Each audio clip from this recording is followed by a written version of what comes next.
Bucket list. एका चमकदार शांतशीत जागेत आत्मे एका रांगेत उभे होते.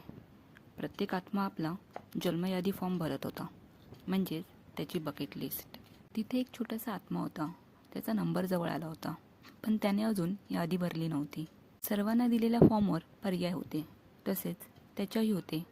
त्यावर दिले होते, प्रेम अनुभवायचं, पैसा मिळवायचा, प्रसिद्ध व्हायचं, जग फिरायचं. पण तो फॉर्म रिकामा ठेवून विचार करत होता. शेवटी एक आवाज आला, तू काय लिहिणार? तो हसला आणि म्हणाला, मी यादी लिहिणार नाही, मी जगताना शोधणार काय हवं आहे.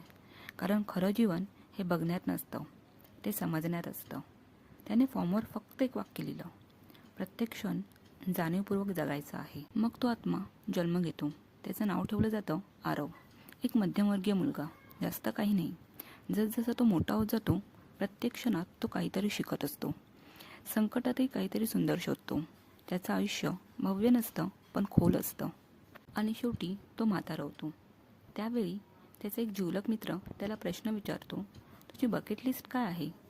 तेव्हा तो हसतो आणि म्हणतो, माझ्यासाठी बकेट लिस्ट म्हणजे जाणीवपूर्वक जगलेले ते प्रत्येक क्षण आहेत, ज्यांनी मला जीवनाला समजायला मदत केली आणि नक्की काय हवं आहे हे शोधायची संधी दिली.